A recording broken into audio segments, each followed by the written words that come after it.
จากสภาพความบ่สงบที่เกิดขึ้นอยู่เขตตะวันออกกลางซึ่งเป็นเขตของบรรดาประเทศที่ผลิตและส่งออกน้ำมันเชื้อไฟรายใหญ่ของโลกนับแต่ท้ายเดือนกุมภาพันธ์ 2026 ถึงปัจจุบันได้เฮ็ดให้การผลิตและส่งออกน้ำมันเชื้อไฟจากแหล่งดังกล่าวมีความจำกัดและส่งผลกระทบต่อหลายประเทศในโลกรวมทั้งสปป.ลาวพวกเฮาอย่างหลีกเลี่ยงบ่ได้โดยเฉพาะราคาน้ำมันเชื้อไฟที่เพิ่มสูงขึ้นและปริมาณความสามารถการนำเข้าน้ำมันก็มีท่าเอียงลดลงหากสภาพการดังกล่าวยังสืบต่อแก่ยาวก็จะส่งผลกระทบหลายด้านต่อเศรษฐกิจสังคมรวมทั้งการปฏิบัติคาดหมายต่างๆที่ได้กำหนดไว้ในแผนพัฒนาเศรษฐกิจสังคมแห่งชาติสบายดีพี่น้องสวัสดีค่ะพี่น้องจ๋ามื้อนี้มาพบกับช่องสาวหลาชาแนลอีกแล้วเด้อมาพบพ่อกับสาวหลาอยู่เฮือนเด้อพี่น้องณตอนนี้ก็เป็นเวลา 2 ทุ่มกว่าแล้วพี่น้องจ๋าสาวหลาก็เพิ่งสิกินข้าวแรงเสร็จเนาะพี่น้องเมนูมื้อนี้ก็คือเป็นเมนูส้มตำแล้วก็ทอดไก่เด้อพี่น้องเด้อมาพบมาพอกันยามมื้อแลงเนาะพี่น้องเนาะบรรยากาศบ้านสาวหลามื้อนี้ก็ลมคือเก่าเนาะพี่น้องเนาะเป็นแบบนี้มา2-3 มื้อเลยเด้พี่น้องเป็นแบบลมๆเย็นๆเนาะพี่น้องบ่แม่นว่าฝนสิตกเด้พี่น้องอยู่ซื่อก็เย็นมานี่แหละบรรยากาศค่อนข้างสิแปรปรวนเนาะพี่น้องเนาะอยู่ฝั่งไทยนี่เป็นจังไดพี่น้องบรรยากาศลมคือบ้านสลาอยู่บ่เนาะพี่น้องทั้งพัทยาทั้งบางบ่อนี่ค่ะทั้งน้องกับเอื้อยสลาบอกว่าฮ้อนเนาะพี่น้องเนาะโอเคพี่น้องเมื่อนี้สละก็มีเรื่องราวเกี่ยวกับน้ำมันอยู่ประเทศลาวมาเว้าให้พี่น้องฟังอีกแล้วเนาะพี่น้องสละก็สิพยายามคอยอัปเดตให้พี่น้องได้ฮู้เนาะว่าณตอนนี้อยู่ฝั่งลาวเป็นจังได๋แน่แล้วเนาะพี่น้องเนาะก็คือฮู้เนาะพี่น้องช่วงนี้ก็บอกเลยว่าคนทั่วโลกเดือดร้อนเรื่องน้ำมันเนาะพี่น้องเนาะโดยเฉพาะประเทศลาวนี่บอกเลยว่าค่อนข้างสิหนักเนาะพี่น้องเนาะเพราะว่าประเทศลาวก็นำเข้าน้ำมันเป็นหลักค่ะนะพี่น้องเพราะว่าทางประเทศลาวก็บ่มีโรงงานกั้นน้ำมันเองนะพี่น้องเพราะเฮาก็บ่ได้ติดทะเลเนาะพี่น้องเนาะการนำเข้าน้ำมันดิบเพื่อมากั้นอยู่ประเทศนี่ก็ใช้คำว่าค่อนข้างสิลำบากนะพี่น้องใช้คำว่าค่อนข้างสิใช้ต้นทุนสูงเนาะพี่น้องเนาะเฮาก็เลยต้องนำเข้าน้ำมันจากเพื่อนบ้านเนาะพี่น้องตัวอย่างก็คือประเทศไทยนี่แหละทางประเทศลาวก็นำเข้าจากประเทศไทยเป็นหลักเนาะพี่น้องเนาะบ่สถานการณ์เป็นแบบนี้นะพี่น้องก็บอกเลยว่าค่อนข้างสิลำบากนะพี่น้องราคาน้ำมันค่อนข้างสิดีดโตขึ้นเนาะพี่น้องเนาะบ่แม่นว่าเฉพาะดีดโตอย่างเดียวเด้พี่น้องน้ำมันก็ใช้คำว่าบางพื้นที่ของประเทศลาวก็เริ่มขาดแคลนเนาะพี่น้องเนาะอย่างเช่นแขวงสารวันบ้านพอปตี้เนาะบอกเลยว่าน้ำมันนี่ค่ะขาดแคลนนะพี่น้องอย่างมื้อที่เช้าหลามาจากบ้านนะเช้าหลาก็เลาะเติมน้ำมันเนาะพี่น้องกับประมาณ2 ปั๊ม 3 ปั๊มก็ได้ยินคำตอบเดียวก็คือน้ำมันน่ะหมดเนาะพี่น้องเนาะคืออย่างเมื่อวานนี้ล่าสุดนะพี่น้องพอปตี้เพิ่นก็โทรมาหาแม่เพิ่นเนาะก็ได้ยินหลานชายบอกว่าอยู่สารวันอยู่บ้านนี่ค่ะน้ำมันน่ะบ่มีว่าซั่นทางบ้านพวกเจ้ามีน้ำมันใส่อยู่บ่ว่าซั่นทางพอปตี้ก็บอกว่าอยู่สวรรณเขตมีน้ำมันใส่ปกติอยู่ว่าซั่นแต่การราคาก็แพงขึ้นนั่นแหละว่าแต่ทางสารวันนี่บอกเลยว่าราคาแพงน่ะยังบ่พอน้ำมันขาดแคลนเนาะพี่น้องเนาะนี่แหละพี่น้องสถานการณ์ล่าสุดเนาะพี่น้องก็ได้มีข่าวดีมาน้อยหนึ่งเนาะพี่น้องเนาะใช้คำว่าข่าวดีเด้พี่น้องอย่างน้อยก็มีข่าวออกมาว่ามื้อนี้ก็คือปรับน้ำมันลดลงเนาะพี่น้องเนาะบอกเลยว่าตอนขึ้นน่ะขึ้นเทื่อละ 7,000 เทื่อละ 6,000 เนาะพี่น้องเนาะแต่เวลาลงเนี่ยค่ะลงเทื่อละน้อยพี่น้องจ๋า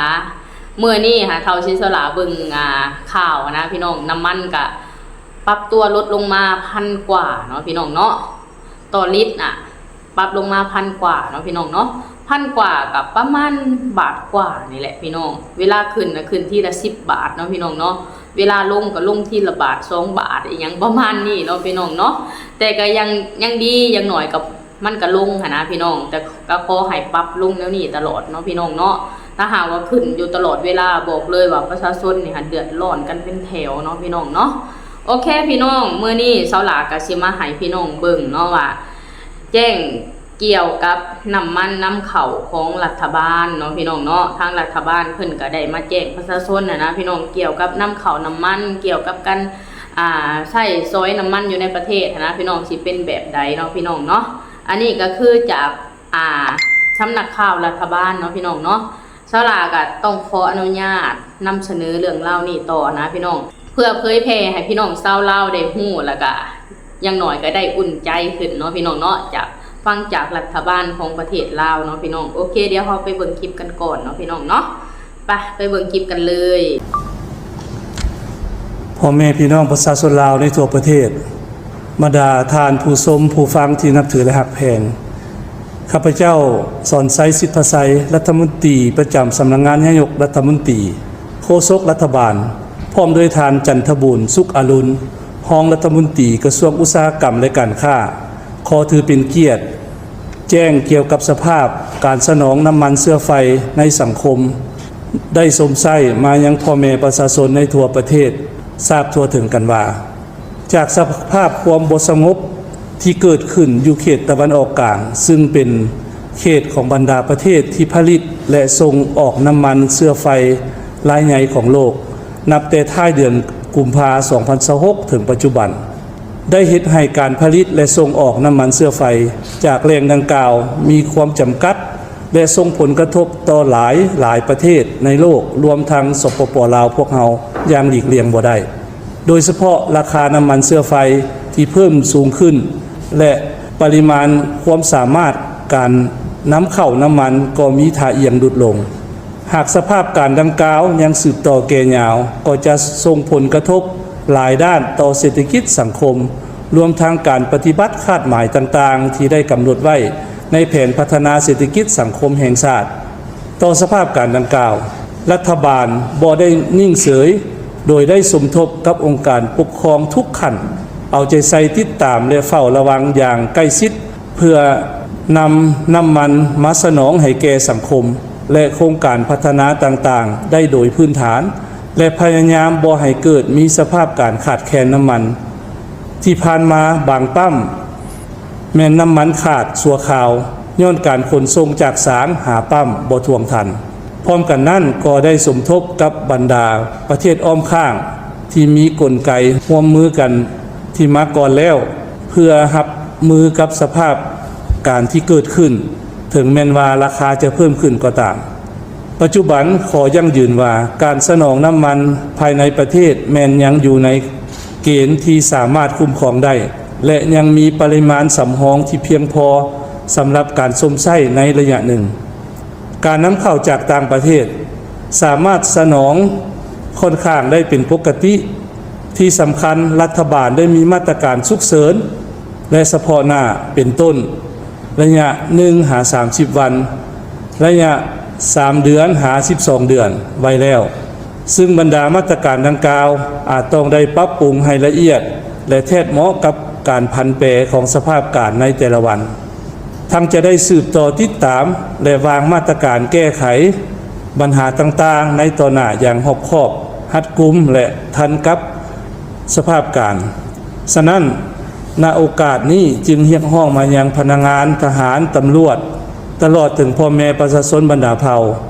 จงช่วยกันประหยัดมัธยัติใส่ใจในสิ่งที่จำเป็นโดยเฉพาะการส้มไส้น้ำมันเชื้อไฟการนำไส้พาหนะโดยหันไปนำไส้รถไฟฟ้ารถสาธารณะโดยสารมวลชนและในต่อหน้ารัฐบาลจะพิจารณานโยบายปีนอ้อมเช่นการเฮ็ดเวียกแบบทางไกลเป็นต้นในขณะเดียวกันก็เรียกร้องมายังบรรดาผู้ประกอบการธุรกิจต่างๆจงอย่าได้สวยโอกาสขึ้นราคาตามลำพังใจหรือกักตุนสินค้าก็คือน้ำมันเชื้อไฟหากพบเห็นการสวยโอกาสขึ้นราคาสินค้าแม่นสามารถโทรแจ้งสายด่วน1510และเว็บไซต์ปกป้องผู้สมไส้ของกระทรวงอุตสาหกรรมและการค้าได้ท้ายสุดนี้เรียกร้องมายังบรรดาทานผู้ชมผู้ฟังจงสืบต่อปุ้มลุมความสามัคคีเป็นปึกแผ่นแน่นหนาในการช่วยเหลือซึ่งกันและกันในยามยุ่งยากนำใช้ข้อมูลข่าวสารอย่างมีสติทางมีสติต่อกลอุบาย กล่าวทับถมโจมตีใส่ให้ป้ายสีที่บ่สร้างสรรค์ของกลุ่มคนที่บ่หวังดี และปฏิบัติหน้าที่ของตนให้ได้ดีที่สุด จึงจะเฮ็ดให้พวกเราสามารถผ่านพาความเสี่ยงความยุ่งยากต่างๆไปได้โดยดีขอขอบใจ นี่แหละพี่น้อง อันนี้ก็คือแถลงการจากรัฐบาลเนาะพี่น้อง ทางรัฐบาลเพิ่นก็บอกว่ามีน้ำมันเพียงพอต่อการนำใช้แน่นอนนะพี่น้องเพิ่นก็มีมาตรการรองรับเนาะ1 มื้อหา30 วันก็อีกขั้นตอนหนึ่งแล้วก็3 เดือนหา1 ปีก็อีกขั้นตอนหนึ่งนะพี่น้องเพิ่นก็รณรงค์หั่นแหละให้ประชาชนใช้น้ำมันแบบประหยัดแล้วก็อย่าพากันกักตุนน้ำมันอย่าพากันฉวยโอกาสขึ้นราคาน้ำมันนะพี่น้องถ้าหากว่ามีคนพบเห็นก็แจ้งไปได้นะพี่น้องนี่แหละพี่น้องสถานการณ์อยู่ประเทศลาวนะตอนนี้นะพี่น้องสละเสื้อได้ว่าน้ำมันน่ะถ้าหากว่าประชาชนบกักตุนน้ำมันมีเพียงพอเนาะพี่น้องอันนี้ก็ตามความรู้สึกของสละเนาะเพราะว่าสละก็เบิ่งข่าวอยู่ประเทศไทยเนาะทางประเทศไทยก็ส่งน้ำมันให้ประเทศลาวปกติเนาะใช้คำว่ามื้อละ7 ล้านลิตรนะพี่น้องประชาชนอยู่ประชากรอยู่ประเทศลาวก็ประมาณ7 ล้านกว่าคนนะพี่น้องสละว่าถ้าหากว่าเฮาบ่กักตุนน้ำมันนะสละว่าใช้พอเด้พอใช้เด้พี่น้องเพราะว่ามื้อละ7 ล้านลิตรนี่ก็ค่อนข้างสิหลายนะพี่น้องเพราะว่าบ้านเฮาก็บ่แม่นว่าสิมีประชากรหลายขนาดนั้นนะพี่น้องแล้วคนที่มีรถมีรางนี่ก็ใช้คำว่าบ่แม่นว่าสิมีทุกหลังคาเรือนเนาะพี่น้องอย่างเช่นบ้านเสาหลานี่ใช้คำว่าบ่ฮอด100นะพี่น้องเป็นพวกรถกระบะนะถ้าหากว่าเป็นมอเตอร์ไซค์นี่ก็บอกเลยว่ามีหลายนะพี่น้องถ้าหากว่าเป็นรถใหญ่เป็นรถกระบะนี่ฮะบ่ฮอด100คันแน่นอนเนาะเฉพาะบ้านเสาหลานะพี่น้องเสาหลาก็เลยมีความรู้สึกว่าในสถานการณ์นี้นะพี่น้องเฮาสมควรแบบว่าช่วยเหลือกันเนาะเฮาบ่สมควรสิมากักตุนน้ำมันนะพี่น้องถ้าหากว่าเฮากักตุนน้ำมันเนาะพี่น้องมันก็สิส่งผลให้เห็นก็คือน้ำมันขาดแคลนนะพี่น้องแบบว่าคนที่เขาเจ้ามีธุระปะปังอะลีคนที่เขาเจ้าจำเป็นต้องใช้น้ำมันอะลีน่ะเขาเจ้าบ่มีน้ำมันใช้นะพี่น้องก็ย้อนว่าเฮากักตุนกันเนาะพี่น้องเนาะราคานี่ก็สูงกับพอแห้งแล้วนะพี่น้องยังแบบเฮามาบ่มีน้ำมันใช้นะพี่น้องมันใช้ชีวิตลำบากเด้พี่น้องคืออย่างอยู่ประเทศลาวณปัจจุบันนะพี่น้องแต่สลากะยังยืนยันเนาะว่าอยู่เขตบ้านสลานี่ฮะน้ำมันบ่ได้ขาดเนาะพี่น้องตามที่สลาสังเกตเบิ่งในปั๊มนะพี่น้องก็มีน้ำมันเติมให้ปกติเนาะพี่น้องเนาะส่วนราคาเนี่ยก็บอกเลยว่าแพงคือกันเนาะพี่น้องเนาะใส่คำว่าทั่วโลกกับน้ำมันแพงหั่นแหละคืออย่างประเทศลาวนี่ก็ค่อนข้างที่แบบแพงกว่าประเทศอื่นก็เพราะว่าเฮานำเข้าน้ำมันเป็นหลักนะพี่น้องหลายๆอย่างเนาะผสมเข้ากันกับก็เลยเฮ็ดให้น้ำมันแบบว่าแพงขึ้นกระสูดเลยเนาะพี่น้องเนาะก่อนหน้านั้นที่สลาไปเติมก่อนที่กลับไปเยี่ยมย่านะลิตรละ29 บาท40 สตางค์เนาะพี่น้องทุกมื้อนี่บอกเลยว่าลิตรละ50 กว่าบาทไปแล้วเนาะพี่น้องเนาะแต่ก็มีข่าวดีอยู่เด้พี่น้องบ่แม่นว่าสิมีแต่ข่าวร้ายเนาะก็ยังเส้นมื้อนี่แหละน้ำมันก็เริ่มลดลงมาแล้วนะพี่น้องถึงสิลดมานิดหน่อยก็ยังมีสัญญาณดีว่ามันลดเนาะพี่น้องเนาะนี่แหละพี่น้องอันนี้ก็คือสถานการณ์อยู่ประเทศลาวเนาะพี่น้องเนาะก็สิประมาณนี้เลยนะพี่น้องค่อนข้างที่ยุ่งยากนะช่วงนี้นะพี่น้องแต่ก็สละเชื่อว่าอีกบ่ดนก็ต้องผ่านไปเนาะพี่น้องเนาะวิกฤตนี้เดี๋ยวเฮาก็แก้ไขได้นะพี่น้องถ้าหากว่าเฮาร่วมแรงร่วมใจร่วมมือกันนะบ่กักตุนน้ำมันนะพี่น้องบ่ช่วยโอกาสเนาะพี่น้องเนาะคืออย่างเป็นห่างห้านหรือว่าเป็นคนค้าขายน้ำมันก็บ่แม่นว่าสิเอาโอกาสนี้แบบว่ามาแบบตั้งราคาเองนะพี่น้องคืออย่างประชาชนเฮาก็สมควรเห็นใจซึ่งกันและกันเนาะบ่สมควรกักตุนน้ำมันเฮาสมควรแบบว่าใช้เท่าที่เฮาจำเป็นใช้นะพี่น้องบางคนก็ถ้าหากว่ามีธุระปะปังก็หันไปใช้รถไฟฟ้าบ่หันไปใช้รถโดยสารบ่อีหยังประมาณนี้นะเพื่อประหยัดน้ำมันในช่วงนี้เนาะพี่น้องแต่สลากก็เชื่อแหละว่าทุกมื้อนี้นะพี่น้องถ้าหากว่าเฮามีรถส่วนตัวเฮาก็สิไปมาสะดวกสบายนะพี่น้องสลากก็เข้าใจเนาะพี่น้องเนาะ